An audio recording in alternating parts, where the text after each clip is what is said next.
हाँ, कृषि में हम नवीन प्रवृत्तियां जो हैं उसका हम अध्ययन करेंगे। स्वतंत्रता के पहले जो हमारे कृषि की स्थिति थी, जमींदारी प्रथा के अंतर्गत संचालित होती थी, उसमें जो हमारे देसी कृषक थे उनकी स्थिति दयनीय थी। और इसके बाद हमारा जो पंचवर्षीय योजनाएं लागू हुआ और कृषि योजनाओं के साथ अनेक कदम उठाए गए जिसमें नवीन प्रवृत्तियों ने जन्म लिया। उसमें प्रमुख है जमींदारी प्रथा का उन्मूलन। स्वतंत्रता के पहले जमींदारी प्रथा था। जमींदारी प्रथा का मतलब यह है कि कृषि का जो स्वामी है और कृषि का जो अधिकतम आय है वो जो उसका स्वामी होता है वो ले लेता था, और जो उसमें काम करने वाला कृषक या मजदूर होता था वो उसका शोषण होता था उसमें। तो इसको नवीन प्रवृत्ति के अंतर्गत जमींदारी प्रथा को समाप्त किया गया है। जमींदारों का उस समय आधिपत्य था। कृषकों को उसकी जो स्थिति है, जो खेती करते थे, काम करते थे, उनकी स्थिति दयनीय होती थी और मजदूरों के जैसे होती थी। कृषि का संपूर्ण लाभ जो है वो जमींदार ले लेता था और स्वतंत्रता के पश्चात इस शोषण रूपी व्यवस्था को कानूनी व्यवस्था के रूप में सम्मिलित करके इसको समाप्त किया गया है। दूसरा है हमारा भूमि की अधिकतम सीमा का निर्धारण करना। इसके अंतर्गत जो बड़े बड़े जमींदार होते थे, जमीनों के मालिक होते थे, वो असरदार श्रेणी में आते थे। वो क्या करते थे, सभी जमीनों को अपने पास स्वामी बनकर अपने नाम से रखते थे। उस प्रथा को समाप्त किया गया।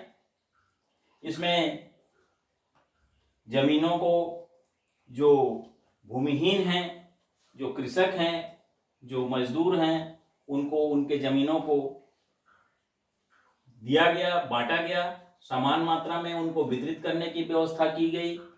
इस व्यवस्था के अंतर्गत सभी के पास जमीन हो, इस सिद्धांत के अंतर्गत इसको जैसे चकबंदी प्रथा हमारा जैसे लागू हुआ उसी तरह से इसमें भी सीलिंग की जो कानून है वो लागू हुई।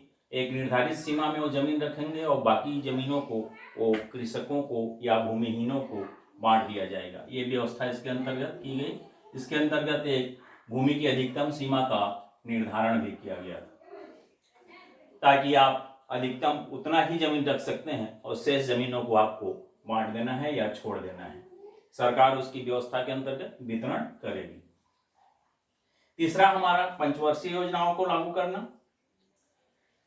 अनेक कार्यक्रम पंचवर्षीय योजनाओं के अंतर्गत लागू किए गए हैं।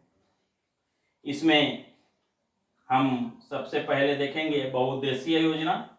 बहुउद्देशीय योजना के अंतर्गत अनियमितता एवं अनिश्चितता के मात्रा में जो वर्षा होती है, इसके कारण कृषि विकास में बाधा को देखते हुए जल को आधारभूत तत्व मानकर सिंचाई हेतु पंचवर्षीय योजना, बहुउद्देशीय योजनाओं को अपनाया गया। और इस योजना में सिंचाई के अलावा विद्युत उत्पादन को भी इसमें जोड़ा गया। दूसरा है हमारा सामूहिक विकास कार्यक्रम। इसके अंतर्गत इस विकास कार्यक्रम हेतु 1952 में सामुदायिक विकास कार्यक्रम लागू किया गया। फिर भी इसने पिछड़ी हुई कृषि का आभास करवाकर कमियों का उजागर किया और अपने लक्ष्य को पूर्ण रूप से प्राप्त करने में असफल रहा। इसके बाद हम देखते हैं IADP, intensive agricultural district programme जिसको हम कहते हैं। इसको कुछ जिलों में प्रदर्शन के रूप में लागू किया गया। यह 1961 में प्रारंभ हुआ। बाद में इस कार्यक्रम को नई युक्ति के साथ, नए नीति के साथ, नए आदर्शों के साथ incentive agricultural area programme IAAP के नाम से शुरू किया गया। इसमें मध्यम एवं लघु सिंचाई या साधनों तथा उर्वरकों के उपयोग को सम्मिलित किया गया। इसके बाद हम देखते हैं चकबंदी प्रथा। स्वतंत्रता के पहले जो कृषक होते थे, जिनके पास जमीनें तो होती थी पर एक साथ नहीं होती थी, बिखरे हुए होते थे, और बिखरे हुए होने के कारण उनकी बहुत सारी जमीनें मेड़ इत्यादि बनाने में कृषि करने के लिए योग्य नहीं रहते थे और वो ठीक से देखभाल भी नहीं कर पाते थे। इन सुविधा से या इससे जो हानि होता था उसका वहन कृषक को करना पड़ता था। इसको ध्यान रख के चकबंदी प्रथा लागू किया गया। सरकार ने इस समस्या को दूर करने के लिए इस प्रथा को लागू किया। इससे किसानों के बिखरे व छोटे छोटे खेतों पर एक ही स्थान पर उनको अदला बदली या अन्य किसी माध्यम से एक ही स्थान पर उपलब्ध कराने का अधिकतम मात्रा में प्रयास किया गया, ताकि उनके खेत एक साथ हों, एक साथ वो देख रेख कर सके और उसमें उत्पादन भी एक साथ होगा तो वहीं ठीक से वो देख रेख कर पाएगा। पानी की सुविधाएं, कम मेड़ों की जरूरत होगी, कम मेड़ होंगे तो उसकी जो जमीन है उत्पादन के लिए अधिक क्षेत्र उसको मिलेगा। इसके बाद हम देखते हैं अनुसंधान नियमों की व्यवस्था। जो निगम है अनुसंधान निगम, उनकी स्थापना। कृषकों को अधिक आय जो हो रहा है, अधिक उत्पादन जो हो रहा है उसका सही खरीदी हो, उसके उत्पादन का, उसके सामग्री का अधिक मूल्य भी उसको मिले, उत्पादन चीजों का। इसके अंतर्गत जो विभिन्न प्रकार के निगम स्थापित किए गए, इनमें राष्ट्रीय बीज निगम, कृषि उद्योग निगम, राष्ट्रीय सहकारी विकास निगम, कृषि पुनर्वित्त एवं विकास निगम। इसके अतिरिक्त कृषि मूल्य आयोग की स्थापना की गई। समय समय पर कृषि पदार्थों के लिए उचित कीमत संबंधी नीति और सलाह भी ये निगम देते रहे। अन्य सुविधाओं के अंतर्गत नए नए बीज, नए नए यंत्र, नए नए तकनीकी या अनुसंधान केंद्रों की स्थापना, और इसके अंतर्गत कृषि हेतु विभिन्न प्रकार के गांवों में कई बैंकों के ब्रांच खोलना, ताकि कृषकों को ज्यादा दूर न जाना पड़े, अपने फसल का सही मूल्य बैंकों के माध्यम से गांव में ही प्राप्त हो जाए। कृषि उत्पादनों को मंडी तक पहुंचाने, नगर से कृषि औजारों को, उर्वरक, बीज आदि लाने हेतु गांव में शहर के सड़कों से गांव के सड़कों को जोड़ा गया है। बिजली पानी की सुविधाएं एवं व्यवस्थाएं की गई हैं और महत्वपूर्ण फसलों आदि लाने हेतु गांवों को नगरों से सड़कों द्वारा जोड़ा गया है। इसके अंतर्गत जो न्यूनतम समर्थन मूल्य प्रति वर्ष सहकारी समितियों की स्थापना, फसल बीमा योजना लागू करना, इस तरह से कृषि के स्तर में आशाजनक सुधार हेतु और उत्पादन में सुधार, उत्पादन के जो वस्तु हैं उनका सही मूल्य हेतु व्यवस्थाएं की गई। क्रॉप रोटेशन, फसल चक्र या सस्यावर्तन। संक्षेप में हम कहें तो खेत पर खाद्यान्नों के बाद तिलहन या दाल उत्पन्न करने का जो क्रम चलता है, इसे सस्यावर्तन या फसल चक्र या फसलों का आवर्तन अथवा क्रॉप रोटेशन कहते हैं। इस तरह की युक्तियों को अपनाकर हम कृषि के उत्पादन में वृद्धि कर सकते हैं या फसल चक्र के द्वारा हम कृषि से अधिक आय प्राप्त कर सकते हैं, अधिक उत्पादन ले सकते हैं। इसी के अंतर्गत हमारा आता है हरित क्रांति। हरित क्रांति हमारे देश में सबसे पहले सन 1967 और 68 में लागू किया गया। इसका जो इस समय लागू हुआ, उस समय इसका जो क्षेत्र था बहुत ही सीमित था और सीमित के अंतर्गत पंजाब, हरियाणा और पश्चिम उत्तर प्रदेश तक ही यह विकसित हो पाया। चूंकि यह शुभारंभ का समय था और इस कारण से पूर्ण रूप से प्रभावी नहीं हो सका। हरित क्रांति का जो दूसरा हमारा चरण रहा है वो सन 1983 और 84 रहा है।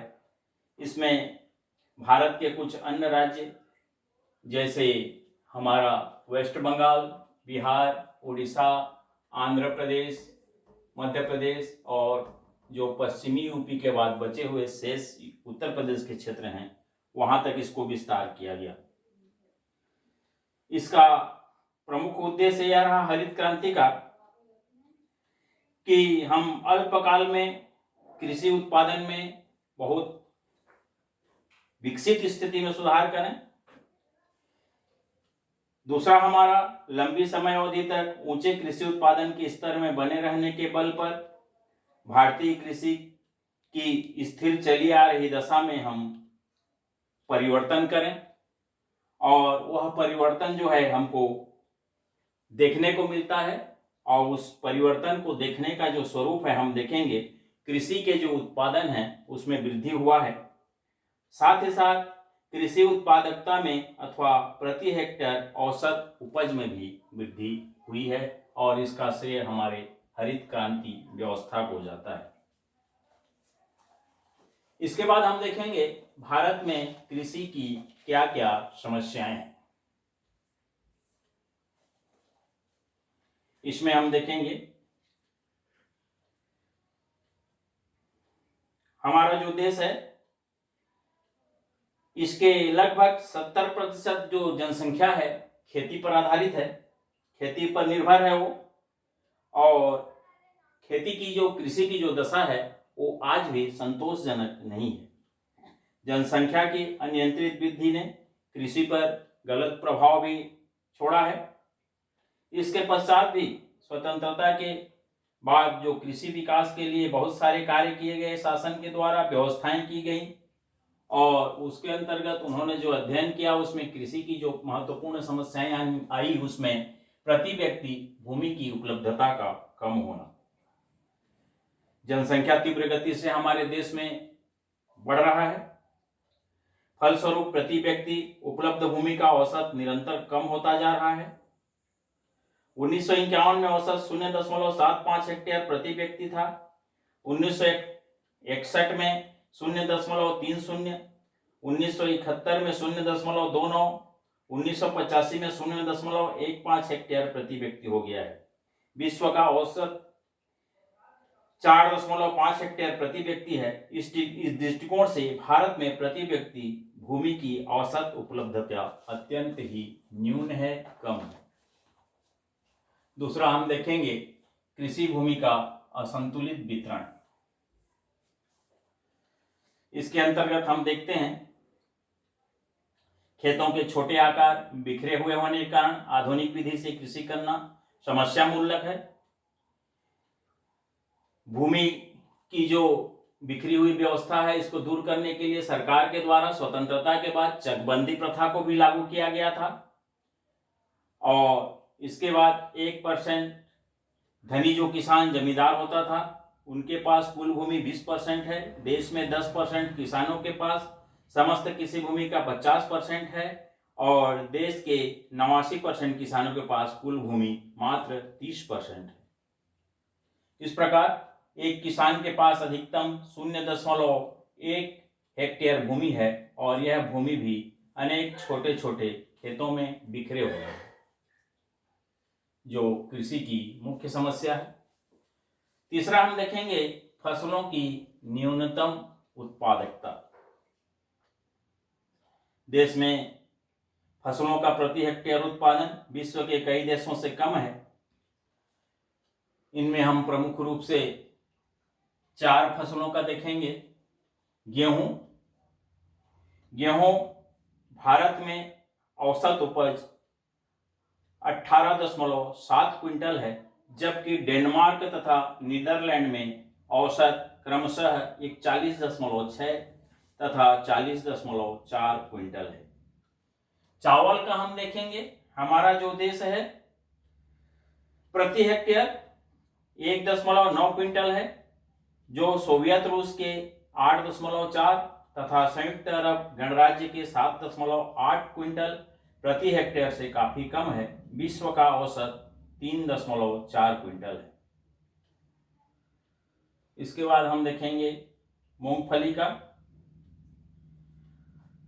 मूंगफली की प्रति हेक्टेयर उपज 9.4 क्विंटल, अमेरिका के 28.7, जापान के 17.2 क्विंटल प्रति हेक्टेयर से बहुत कम है। कपास का उत्पादन 1.9 क्विंटल हमारे देश में है, और उपयुक्त उत्पादन का जो विवरण है प्रति हेक्टेयर कम है, और इस कमी का जो मुख्य कारण है उसमें हम परंपरागत जो हमारी खेती है या पुराने आधार से जो पिछड़ी खेती है, पुराने ढंग को अपना के खेती करते हैं। साथ ही साथ किसानों में जागरूकता का अभाव, जागरूकता का अभाव का मुख्य कारण है शिक्षा का न होना, शिक्षा का विकास न होना, अशिक्षा। साथ ही हम जो बीज उपयोग करते हैं वो कम उत्पादन देते हैं, ऐसे बीजों का हम उपयोग करते हैं। और प्रमुख रूप से है हमारा सिंचाई के साधनों का विकसित न होना, इसके प्रमुख कारण है। समस्याओं के अंतर्गत चौथा है हमारा वर्षा की अनिश्चितता। वर्षा की अनिश्चितता मूलतः प्रकृतिजन्य समस्या है। खरीफ फसलें विशेषकर मानसूनी वर्षा पर ही हमारे यहाँ निर्भर हैं और इससे फसल पर जो है बुरा प्रभाव पड़ता है। रबी की फसल मौसमी दशाओं पर बहुत प्रभाव पड़ता है। शीतकालीन वर्षा समय पर होने से गेहूं फसल अच्छी रहती है। जिस वर्ष वर्षा नहीं होती उस वर्ष रबी की फसल भी हमारा प्रभावित होता है। भारतीय कृषि को इसीलिए मानसून का जुआ कहा जाता है। सिंचाई के साधनों का पर्याप्त न होना अर्थात अपर्याप्तता। जहां जहां सिंचाई की सुविधाएं पर्याप्त मात्रा में उपलब्ध होती हैं वहां फसलें अधिक होती हैं, और जहां सिंचाई के साधन उपलब्ध नहीं हैं वहां फसलों के उत्पादन में हमारी कमी है। किसानों के जोत का आकार कृषि के समक्ष एक प्रमुख समस्या है। अधिकांश किसानों का जोत यानी कि खेत का जो आकार है वो छोटा होता है। भारत के औसत आकार 2 हेक्टेयर से कम है, जबकि यह औसत न्यूजीलैंड में 184, संयुक्त राष्ट्र अमेरिका में 58, ब्रिटेन में 24.5, हॉलैंड में 26 हेक्टेयर है। जोत का आकार यानी कि खेत का आकार छोटा होने का प्रमुख कारण बढ़ती हुई जनसंख्या तथा पैतृक संपत्ति के हमारे यहाँ जो बंटवारे की परंपरा है, प्रथा है, उसके कारण से यह समस्या है। किसानों में गरीबी है, अशिक्षित हैं किसान, और अशिक्षा के अभाव में उनमें आधुनिक कृषि की क्षमता, उन्नत बीज, सिंचाई की सुविधा, उर्वरक, आधुनिक यंत्रों के उपयोग की सुविधा, रासायनिक दवाइयों की उनके पास जानकारी नहीं हो पाती है, उपयोग नहीं कर पाते हैं, उस क्षेत्र से अनभिज्ञ रहते हैं। और ये कृषक खेत में किसी प्रकार की बीज भी डाल देते हैं, कम निदाई कुड़ाई करते हैं, ज़्यादा मेहनत नहीं करते हैं, और उससे जो भी उत्पादन हो जाए उससे संतुष्ट रहते हैं। अन्य समस्याओं के अंतर्गत हम देखते हैं पशुओं की दयनीय दशा। कृषि के समक्ष विद्यमान है जो समस्या, पूंजी की अपर्याप्तता, कम पूंजी की व्यवस्था होना, किसान के पास पर्याप्त पूंजी ना होना, नवीन जो तकनीकी है, नए जो बीज हैं, नए जो खाद हैं, नए जो औषधियां हैं, उनके मूल्यों को जुटाकर उपयोग करने में वह सक्षम रहता है। ये हमारे कृषि की मूलभूत और भारतीय कृषि की समस्याएं हैं। इसके बाद हम इन समस्याओं के निराकरण के लिए उनके निदान के उपायों का हम संक्षिप्त अध्ययन करेंगे। सबसे पहला, जमींदारी प्रथा का अंत किया जाए। जो भी जमीन का स्वामित्व प्रथा है उसको समाप्त किया जाए, और जो भूमिहीन जो कृषक हैं, जो मेहनतकश व्यक्ति हैं, उनको जो अधिक जमीन है जमींदारों के पास, उनको समान रूप से वितरण किया जाए। भूमि की अधिकतम सीमा का इसके अंतर्गत निर्धारण किया जाए ताकि वो उससे अधिक भूमि अपने पास न रखें। जो भूमिहीन है उसको सरकार को दें, और सरकार फिर जो भूमिहीन है उनको उन जमीनों को कृषि एवं उत्पादन हेतु वितरण करे।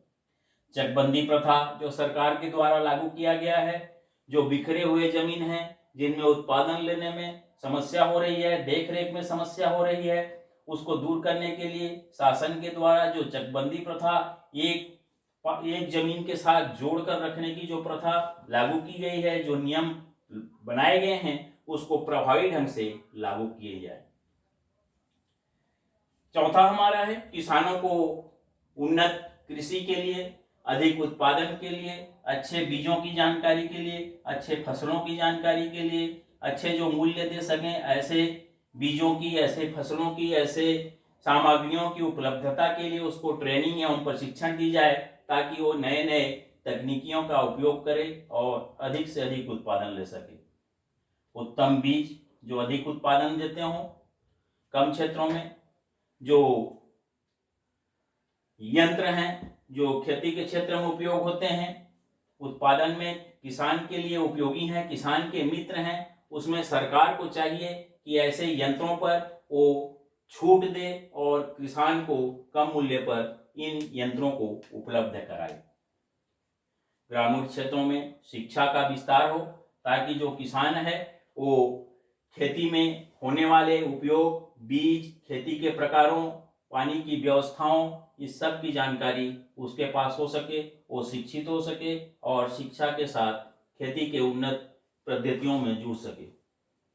बैंक को यह सरकार जो है व्यवस्था दे कि गांव-गांव में बैंक खुले और बैंकों के माध्यम से कम मूल्य दर पर या कम ब्याज पर कृषि कार्य हेतु ऋण की व्यवस्था सरकार करे ताकि किसान उसमें कम ब्याज दर पर ऋण उपलब्ध हो ले सके और खेती में उसका उत्पादन में वृद्धि कर सके, खेती में उसको लगा सके। सिंचाई की सुविधाओं का विस्तार होना चाहिए और सिंचाई की सुविधाओं में भी छूट का प्रावधान सरकार के द्वारा किया जाना चाहिए ताकि अधिक से अधिक कृषि समस्याओं का निदान हो सके। कृषि के क्षेत्र में जो अनुसंधान हो रहे हैं, जो परिवर्तन हो रहे हैं, जो नई नई परिस्थितियां निर्मित हो रही हैं, उससे या उसको किसानों तक पहुंचाने का प्रयास करें।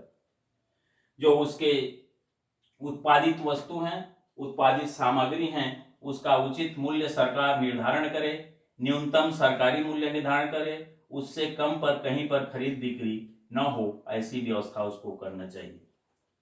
साथ ही साथ जो कृषि अनुसंधान केंद्र है, जो खेतों के लिए, जो कृषि के लिए, जो उन्नत बीज के लिए, जो विभिन्न प्रकार के बीमारियों से निदान के लिए नए नए खोज, नए नए तकनीकी करते रहते हैं या उन तकनीकियों का प्रयोग करके नए नए अनुसंधान करते रहते हैं, ऐसे अधिक से अधिक कृषि अनुसंधान केंद्रों की स्थापना की व्यवस्था सरकार को करनी चाहिए।